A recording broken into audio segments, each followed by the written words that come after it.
최근에 베이직교회 조정희 목사님이 교회 속 반그리스도인이라는 책을 내주셨습니다. 이 책에서 반그리스도인은 그리스도를 반대하는 사람을 뜻합니다. 우리 주변을 보게 되면 기독교에 대해서 적대적이고 공격적인 사람들이 있습니다. 우리는 그를 가르쳐서 반그리스도인, 그리스도를 반대하는 사람, 엔티 크리스천이라고 부르기도 하죠. 그러나 저자는 이 책에서 교회밖에 아니라 교회 속에 있는 이 반그리스도인 이야기를 나누고 있습니다. 반그리스도인은 교회 밖에만 존재하는 것이 아니라 교회 안에도 있습니다. 중요한 사실은 다른 사람이 아니라 우리 자신이 반그리스도인이 될 수 있다고 하는 겁니다. 그래서 우리는 반그리스도인에 대해서 관심을 가지고 우리의 모습을 돌아보아야 되죠. 이 책의 저자인 조정희 목사님도 자신의 모습을 바라보면서 충격적인 생각을 하였습니다. 혹시 나도 반그리스도인 아닌가? 처음 예수를 믿고 열심히 신앙생활할 때에는 이런 생각 전혀 하지 않았습니다. 그렇지만 시간이 지나고 세월이 지나면서 또 신앙의 열정이 떨어지게 되면서 자신의 모습을 바라보면서 부끄러운 모습을 발견하게 된 겁니다. 나는 정말 예수님을 따르는 그리스도인인가? 이런 생각을 하게 됐다고 하는 것입니다. 여러분, 이도현 사도, 바울 사도도 로마서 7장에서 내 안에 있는 반그리스도인의 모습을 발견하였습니다. 내 안에 있는 반그리스도인의 모습, 예수를 진정으로 따르지 못한 이 모습을 바라보면서 그도 탄식하지 않았습니까? 누가 나를 건져내라, 누가 나를 이 사망의 음침한 골짜기에서 건져내라. 사실 이 바울의 절규와 탄식은 우리의 고백이기도 합니다. 여러분, 그렇다면 어떤 사람이 반그리스도인일까요? 저자는 우리의 모습을 돌아보면서 7가지의 모습을 소개를 하고 있습니다. 반그리스도인은 크고 대단한 그런 모습이 아니라 바로 우리들의 모습을 깨닫게 되는데요. 7가지 모습은 이렇습니다. 이기적인 그리스도인, 낙심한 그리스도인, 음란한 그리스도인, 섭섭한 그리스도인, 불만인 그리스도인, 또 불쌍한 그리스도인, 게으른 그리스도인. 그리스도 안에서 감사와 기쁨을 누리며 살아가지 못하고 자신의 감정에 잡혀 있거나 또 세상을 바라보며 살아가는 그 모습이 바로 반그리스도인의 모습이라고 하는 것입니다. 만일 우리가 성령 안에서 주님을 온전히 따라가는 삶을 살지 못한다고 한다면 그것이 바로 반그리스도인의 모습입니다. 세상 사람처럼 세상을 바라보면서 세상을 추구하며 살아간다면 그것 또한 반그리스도인의 모습이라고 하는 것이죠. 왜? 이런 모습은 하나님께 별로 도움이 되지 못하고 오히려 하나님의 사역을 방해하는 사람으로 전락할 수 있기 때문입니다. 그래서 우리 안에 이런 모습을 발견하게 될 때 우리는 우리의 모습을 돌아보면서 새롭게 깨닫고 또 새롭게 달라져야 될 줄 믿습니다. 우리는 사도행전의 말씀을 묵상하고 있는데요. 사도행전은 초대교회 제자들의 모습을 소개하고 있습니다. 예수를 따른 제자의 눈으로, 제자의 기준으로 그들을 바라보고 있는데 그들은 한결같이 제자 눈으로 바라보게 되면은 참 그리스도인의 모습을 보여주었습니다. 그들은 초대교회가 성장하고 부흥하는 과정에서 좋은 일도 만났지만 기쁘고 즐거운 일도 있었지만은 또한 박해와 핍박도 만나게 되었습니다. 그들은 이런 어려운 과정을 피하지 아니하고 감내하였고요. 이런 상황 가운데서 담대하게 복음을 증거하는 사역을 감당하였습니다. 이것이 교회가 부흥하고 성장한 비결이고 또 이런 열심을 가지고 있기 때문에 교회는 현실에 안주하지 아니하고 땅끝까지 복음을 증거하는 이 제자의 길을 걸어갈 수 있었습니다. 다수 제자들은 반그리스도인의 모습이 아니라 참 그리스도인의 모습을 보여주었습니다. 이것이 사도행전이 오늘 우리에게 도전하시는 제자의 모습이고 또 우리가 매일같이 또 배우고 본받아야 될 이 그리스도인의 모습인 줄 믿습니다. 우리는 지금 새로운 시대에 새로운 상황과 도전 앞에 서 있습니다. 지금 우리의 상황은 어떻습니까? 우리는 초대교회보다는 좋은 환경에 있는 것이 사실이죠. 예수를 믿는다는 이유로 잡혀가거나 어려운 박해를 받는 일은 거의 없는 줄 믿습니다. 그러나 지금도 여전히 어려운 상황 가운데 놓여 있습니다. 교회를 바라보는 사회적인 시선이나 분위기는 예전만 못하지 않지 않습니까? 또 그리고 우리 주변의 여러 가지 환경을 바라보게 되면은 이 복음을 자유롭게 전할 수 있는 그런 분위기가 점점점 줄어들고 있는 것 또한 볼 수 있습니다. 그러게 우리는 초대교회 같은 어려운 처지 가운데 놓여 있습니다. 그래서 우리는 초대교회를 바라보면서 이 초대교회 제자들의 모습을 바라보면서 또 그들을 바라보고 그들을 배우면서 반면교사로 세워야 될 줄 믿습니다. 그래서 우리도 이 시대에 필요한 제자의 모습을 보여줘야 됩니다. 이런 간절한 마음을 가지고서 나아가게 될 때 우리가 주님이 기뻐하시는 제자로 새롭게 거듭날 수 있고 또 우리의 상황과 여건 가운데서도 복음을 증거하는 기쁨을 누리는 교회가 될 줄 믿습니다. 오늘 좀 우리에게 한 사람을 소개하고 있습니다. 처음 교회에서 주님을 따라한 제자의 길을 걸었던 사람인데 그는 바로 스데반입니다. 여러분, 사도행전은 6장, 7장, 8장에서 스데반을 잠깐 소개합니다. 스데반은 잠깐 등장하였다가 또 잠깐 이제 무대 밖으로 이제 사라지게 되죠. 그러나 그의 삶은 얼마나 놀라운 결과를 가져왔는지 모릅니다. 세상을 깜짝 놀라게 하였고요. 또 그를 두려워하게 되었습니다. 무엇보다도 초대교회의 이런 교회 방향, 성교의 방향을 바뀌게 하였습니다. 교회가 교회 본질이 무엇인지를 깨닫게 하였고, 그래서 땅끝 사양에서 복음을 전하게 하는 이 마중물의 역할을 한 사람이 바로 이 스데반입니다. 오늘 이 시대에 필요한 제자들의 모습이 바로 스데반의 모습인 줄 믿습니다. 이 시대에 우리 교회 또 성도들 바라보게 되면 참 좋은 장점을 참 많이 가지고 있는데 한 가지 부족한 것이 있습니다. 우리에게 필요한 것이 무엇일까요? 그리스도의 제자로서 우리에게 필요한 것이 무엇이겠습니까? 그것은 바로 스데반이 보여줬던 복음에 대한 뜨거운 그 열정과 또 이 복음을 전하려고 하는 그 사명감인 줄 믿습니다. 이것이 우리에게 참 부족하죠. 우리가 이러한 그 열정 또 사명감을 회복하며 또 사모하게 될 때 다시 이 시대를 깨우는 교회로 새롭게 거듭나게 되리라 믿습니다. 그래서 이 시간 스데반의 세 가지 제자의 모습을 함께 나누기를 원합니다. 성령 충만한 제자의 모습, 말씀이 충만하였던 제자의 모습, 그리고 죽음 앞에서도 담대하게 복음을 증거했던 제자의 모습을 함께 나눌 수 있기를 바랍니다. 먼저 우리는 스데반과 같은 성령 충만한 제자의 삶을 사모해야 됩니다. 사도행전 6장 8절 이하를 보게 되면 스데반의 사역을 소개하고 있습니다. 여러분, 스데반이 누구인가요? 스데반은 초대교회가 선출하였던 7 집사 가운데 한 사람이죠. 그는 이제 안수를 받고 이제 집사의 사역을 본격적으로 시작하게 됩니다.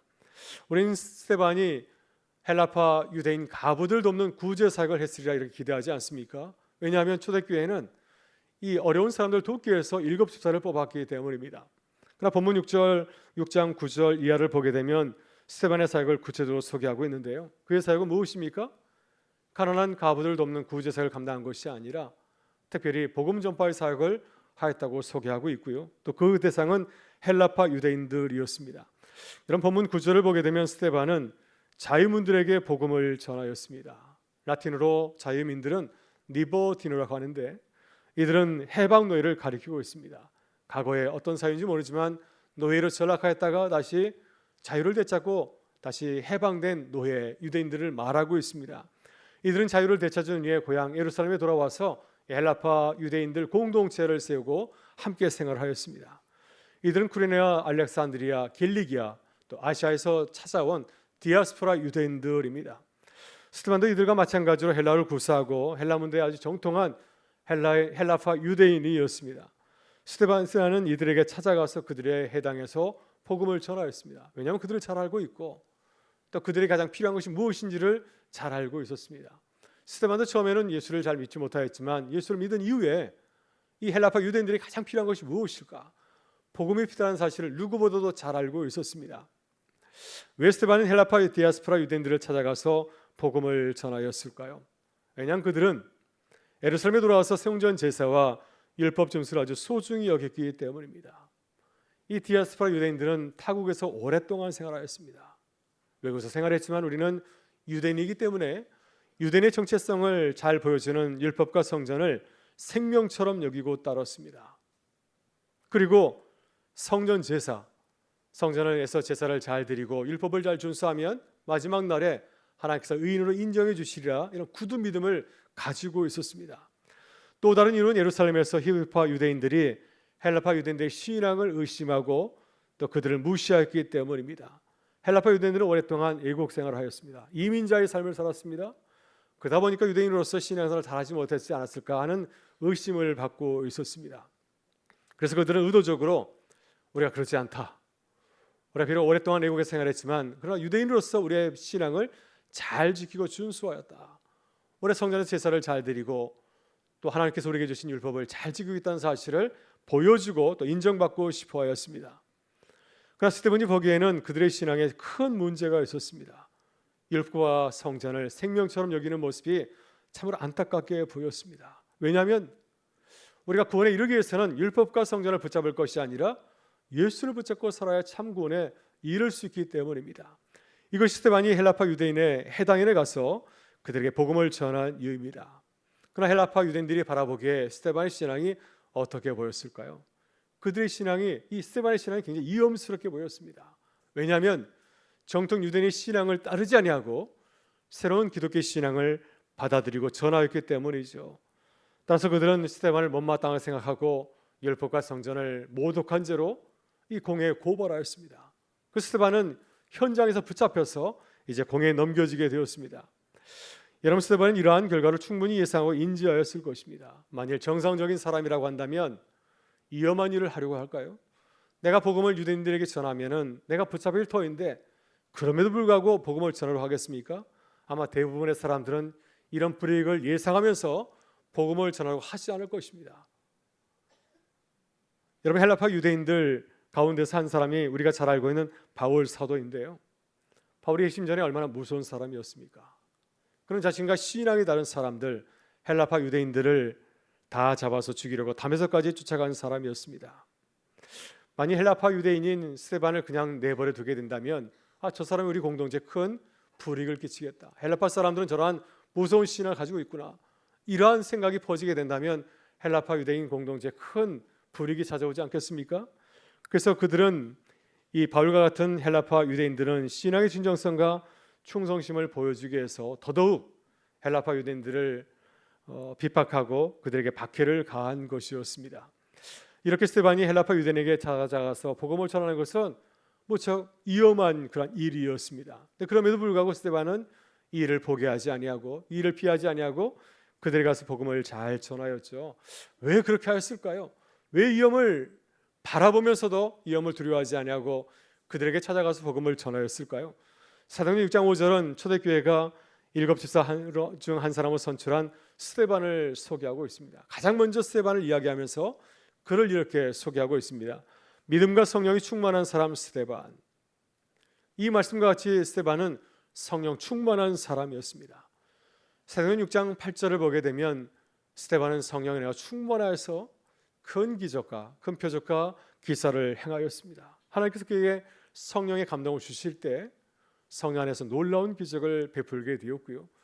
또 6장 10절을 보게 되면 헬라파 유대인에게 복음을 전할 때에도 성령의 지혜로 말씀을 잘 증거하였습니다. 여러분, 성령 충만한 사람이 어떤 사람일까요? 우리 모두가 성령 충만하기를 원하지 않습니까? 우리가 성령 충만한 사람을 생각할 때 외적인 표징을 많이 생각합니다. 방언을 말하고 병자를 고치고 또 이러한 외적인 표징을 많이 말하지만은 오늘 본문에서 스데반을 통해서 우리에게 보여주는 성령 충만한 사람의 모습은 무엇인가요?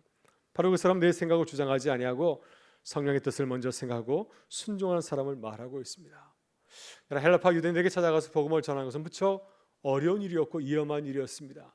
자칫하면 내 목숨을 잃을 수 있는 그런 어려운 일이었지만 성령께서 내게 감동을 주실 때 스데반은 이것을 거역하지 아니하고 하나님의 뜻이라고 한다면, 하나님께서 나와 동족인 헬라파 유대인들에게 찾아가서 복음을 전하간다면 그것을 주님의 뜻을 알고 그는 순종하여서 복음을 전하였습니다.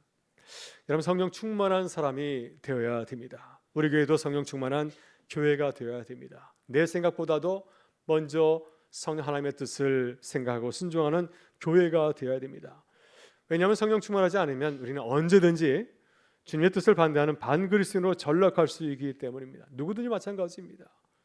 우리의 신분이 누구든지 간에 와 관계없이 성령 충만하지 않으면 이러한 일을 행할 수 있기 때문입니다.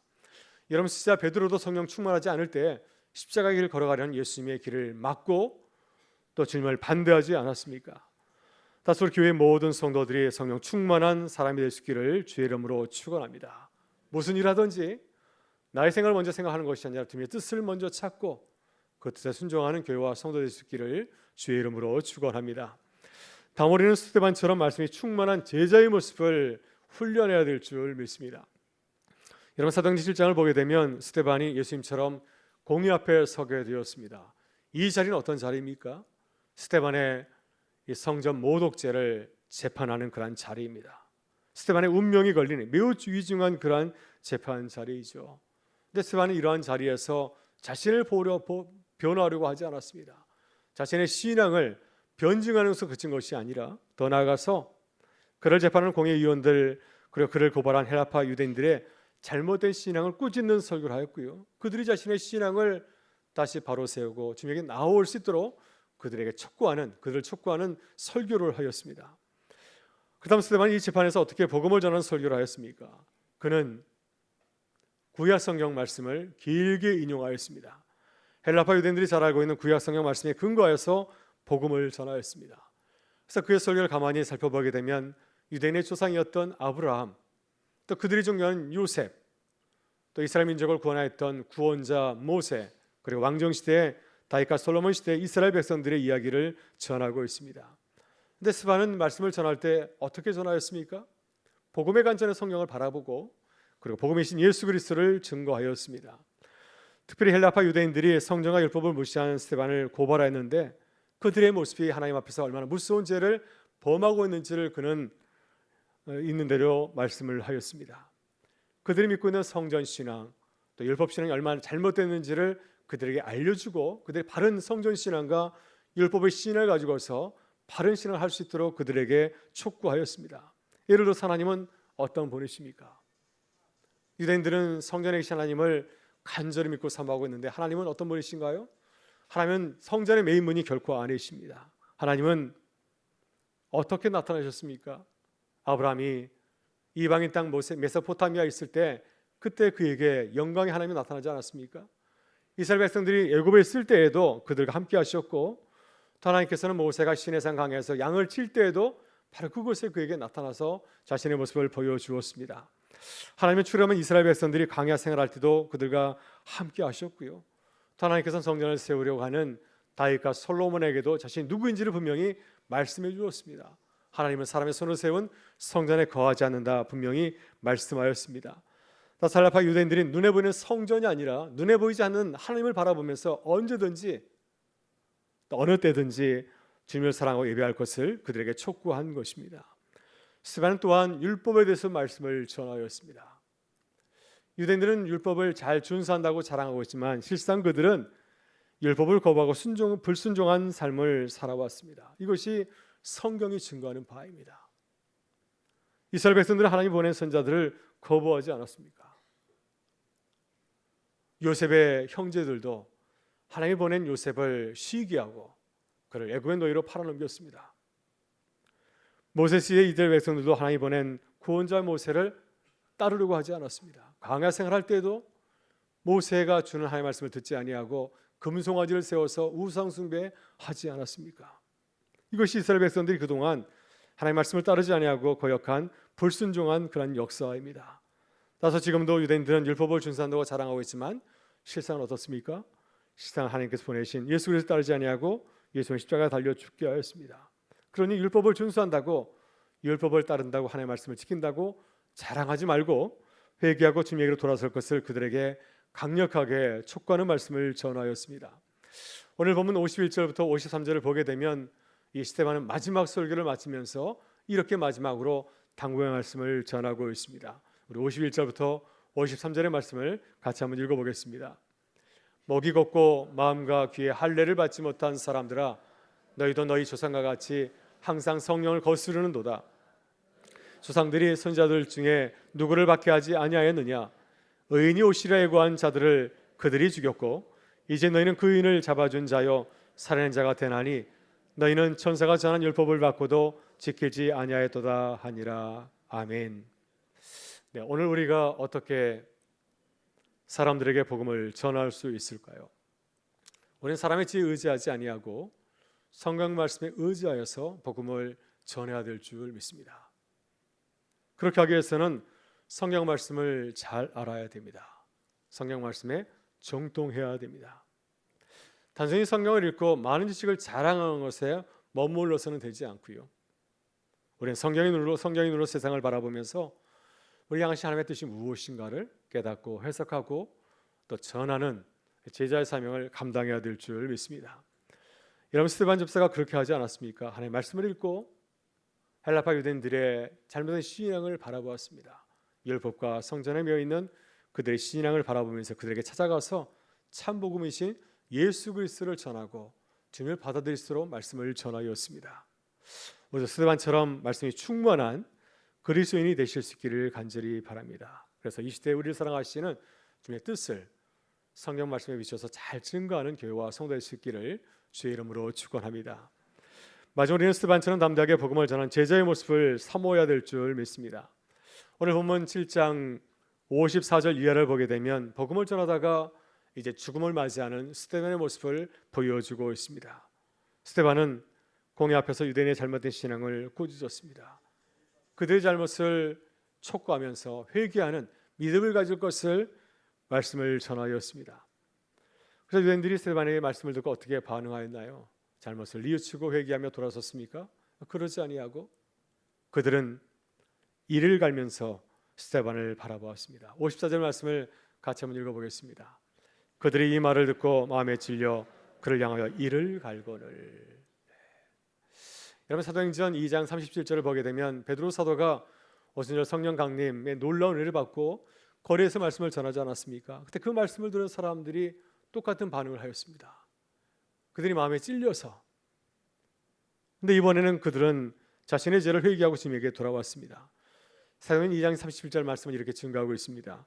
그들이 이 말을 듣고 마음에 찔려 베드로와 다른 사도에게 물어 이르되 형제들아 우리가 어찌할꼬 하거늘. 베드로의 말씀을 전할 때에는 자신의 가슴을 치며 회개하며 돌아왔지만 그러나 스데반이 말씀을 전할 때에 그런 회심의 역사는 일어나지 않았습니다. 공회 분위기가 완전히 뒤바뀌었습니다. 스데반을 죽일 듯이 바라보았죠. 그러나 스데반은 그들을 두려워하지 아니하고 놀랍게 행동하였습니다. 성령이 충만하여서 그들을 바라본 것이 아니라 하늘을 바라보게 되었고 또 하늘을 주목해서 바라보게 될 때 나의 모습을 지켜보시는 안타깝게 바라보시는 예수님의 모습을 발견하게 되었습니다. 그가 이렇게 말하지 않습니까? 보라 하늘이 열리고 인자가 하나님 우편에 서신 것을 보라. 스데반이 이 놀라운 사실을 증거하게 될 때 너희가 죽인 예수 그리스도가 지금 하나님 우편에 서 있다는 사실을 증거하게 될 때 유대인들은 도저히 참지 못하고 격분하였습니다. 스데반의 말을 듣지 않아 길을 막으면서 그에게 달려들어서 그를 성전 밖으로 내치고 그리고 그에게 돌팔매질을 하였습니다. 여러분, 스데반은 비참한 죽음을 당하면서 놀라운 행동을 하였습니다. 자기 자신을 죽이려는 이들을 바라보면서 하나님께 기도하지 않습니까? 주여 주 예수여 내 영혼을 받아시옵소서. 그래 무릎을 꿇고 자신을 향해서 돌을 던지는 그들의 죄를 용서해 줄 것을 주님께 기도하였습니다. 주여 이 죄를 그들에게 돌리지 마시옵소서. 여러분, 담대하게 죽음을 맞이하는 이 스데반의 모습을 바라보면서 유대인들은 큰 충격을 받았습니다. 종교지도자들은 스데반의 죽음을 보면서 두려움을 느꼈습니다. 이런 자들을 가만 내려두면 어떻게 될 것인가? 스데반 같은 자들이 남아있다고 한다면 우리에게 큰 위험이 되겠구나, 이런 생각이 들어서 이제 그들은 본격적으로 헬라파 유대인 그리스도인을 박해하기 시작을 하였습니다. 바로 스데반이 내 순교의 자리에 누가 있었습니까? 나중에 사도가 되었던 바울이 그 자리에 있었습니다. 그도 헬라파 유대인입니다. 그가 앞장서서 모든 헬라파 그리스도인들을 진멸하게 해서 그 일에 앞장을 서게 되었습니다. 그래서 이제 교회는 더 이상 예루살렘에 머물지 못하고 이제 모든 땅으로 흩어지는 그러한 흩어짐의 역사가 시작되게 되었습니다. 이런 복음을 전하면 이런 일을 만날 수 있습니다. 복음을 전하면 우리를 칭찬하는 박수의 소리가 있기보다도 우리를 반대하는 이러한 역사가 있을 수가 있습니다. 여러분, 스데반은 이러한 역사를 바라보면서 어떻게 하였습니까? 주님을 바라보지 않았습니까? 나를 보시는 그 주님을 바라보면서 담대하게 복음을 증거하였습니다. 그래서 우리도 이러한 담대한 이 스데반의 모습을 배울 수 있기를 바랍니다. 어떤 상황과 여건 가운데서 지롭게 주의 말씀을 증거하는 제자의 모습을 회복할 수 있기를 바랍니다. 오늘은 스데반의 삶을 잠시 살펴보았습니다. 여러분, 스데반은 초대교회의 주류가 아니라 비주류 헬라파 그리스도인에 불과합니다. 그가 성령 충만하여서 복음을 전할 때 세상이 놀라고 두려워하였고요. 세상은 그를 죽였지만 그의 죽음을 통해서 복음이 세상 가운데 전해지는 믿음의 역사가 일어서게 되었습니다. 바로 이것이 하나님께서 한 사람의 제자를 통해서 일하시는 그 믿음의 역사인 줄 믿습니다. 오늘 우리는 어떻습니까? 우리는 어떤 그리스도인의 모습으로 살아가고 있습니까? 하나님께서 우리를 통하여서 이 복음을 세상에 보여줘 증거하는 부활의 증인으로 세우신 줄 믿습니다. 다시 우리의 모습을 돌아보면서 제자의 모습을 회복하실 수 있기를 바랍니다. 그래서 참 그리스도인의 모습을 보여주고 전하는 기쁨의 50일 믿음의 여정이 되실 수 있기를 주의 이름으로 축원합니다.